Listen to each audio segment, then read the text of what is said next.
Rama, the heir of Raghuvamsa. In the ancient days, many great kings ruled India. The kings of Raghuvamsa or Raghu dynasty were very well known and famous for their efficient rule.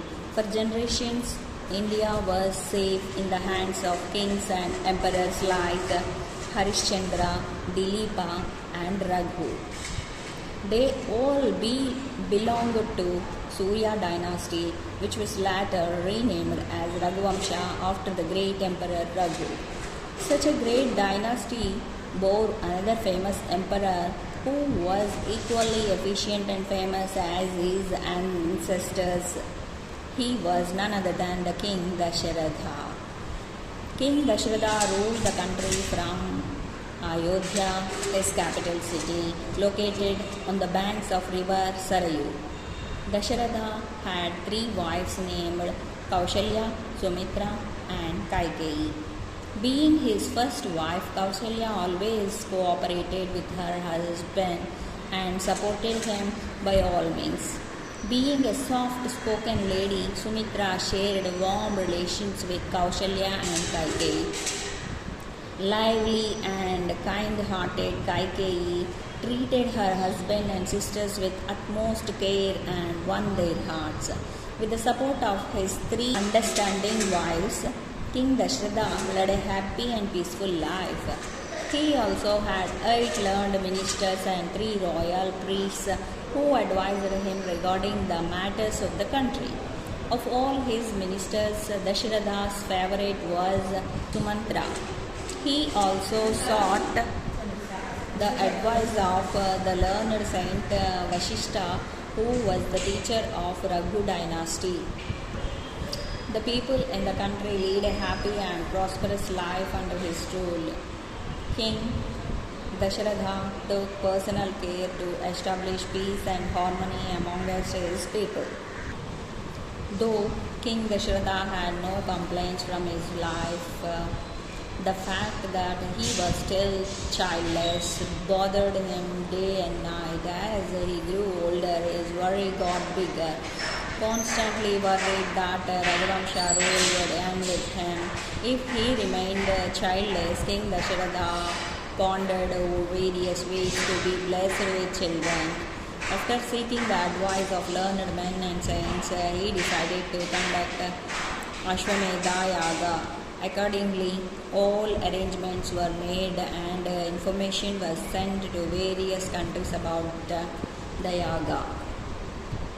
Prior to Ashwamedha Yaga, a horse of good quality would be selected and left to roam around freely for 1 year. An army would follow the horse wherever it goes. Whichever country the horse reaches, the king of the country either should leave it free or fight with the army. If the horse comes back to its own country after 1 year, the king can start his yaga. Likewise, Dasharatha too chose a horse and sent it away along with army on tour. After 1 year, when his horse came back, the arrangements of the yaga assumed speed. As Ashwamedha Yaga neared its completion, Dasharatha's minister Sumantra advised him about another religious ritual. He said, "My lord, as per our whole scriptures, one who desires to be blessed with children should undertake another yajna known as Putra Kameshti. As you have already started Ashwamedha Yaga, why not go ahead with the Putra Kameshti too?" Extremely pleased by Sumantra's suggestion, Dasharatha immediately agreed to the proposal and sent an invitation to Maharshi Rishyashringa for conducting the yajna. King Dasharatha treated the holy saint with utmost respect on his arrival and requested him to supervise the yajna. In the presence of many learned men like Saint Rishyashringa, Vashishta and others, King Dasharatha took part in the yajna along with his 3 wives in anticipation of being blessed with children. Meanwhile, in heaven, the sages and gods decided to visit Vaikuntha, the divine abode of Sri Mahavishnu. Extremely terrified by the evil acts of Ravana, they knelt before Lord Vishnu, seeking his mercy. Pleading his help, they all said, "Oh Lord, whenever we needed you, you have been there for us always. You rescued us from difficult situations in various incarnations many a times. Now please repeat your magic and rescue us from the torture of Ravana." Hearing their plea, Lord Vishnu looked at Lord Brahma and asked him to explain them their future course of action. Addressing them, Brahma said, "Please do not worry. Soon Lord Vishnu is going to be born in human form to get us out of our troubles." As all stood surprised on hearing about Lord Vishnu's incarnation as a human, Brahma continued, "There is a very strong reason why Lord Vishnu would be born as a human. Ravana sought a boon of not being killed by any one of us while he anticipated danger from heavenly creatures, devatas like us. He totally ignored the human race. That is why Lord Vishnu is going to be soon born as Rama, the son of King Dasharatha, to kill all the Rakshasas like Ravana." While the entire crowd broke into applause on hearing the news, Brahma also instructed them to create an army to support Rama on the earth with their respective strengths. Thus, Brahma created Jambavanta, Vayu, the wind god, created Hanumanta, the sun created Sugriva, Indra created Vali and Maya, the divine sculptor created Nala. With their creations, they all awaited Lord Vishnu's arrival on the earth in order to follow him down. The much awaited moment had finally arrived when King Dasharatha conducted the Putra Kameshti Yajna with devotion and sincerity. On the last day of the Yajna, the Lord of Fire, Agni, arose from the holy fire. He held in his hands a golden pot that had sweet rice boiled in milk kheer. Giving the pot to King Dasharatha, he instructed him to distribute among his wives. Blessing everyone present there, Agni vanished.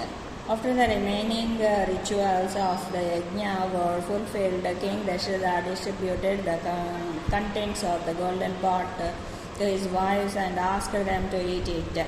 A few days after the yajna, King Dasharatha's joy knew no bounds when he was informed that his wives were pregnant. The king, his subjects and the entire population of Ayodhya awaited the arrival of their little princess. Months rolled by, and on an auspicious day and an auspicious moment, Kaushalya gave birth to a beautiful boy whose face shone with divine radiance. While Sumitra gave birth to twins, Kaikeyi gave birth to another boy. Looking at his four sons, King Dasharatha cried out of immense joy. The proud parents looked at their kids and thanked the Lord for making their dreams come true. Amongst pompous celebrations, the sons of the king were named as Rama, Lakshmana, Bharata and Shatrughna. While Rama was Kaushalya's son, Lakshmana and Shatrughna were the twins born to Sumitra, and Bharata was Kaikeyi's son. Even before King Dasharatha could come out of the pleasant memories of birth of his sons, years rolled by and the boys grew up. They had become big enough to start their education.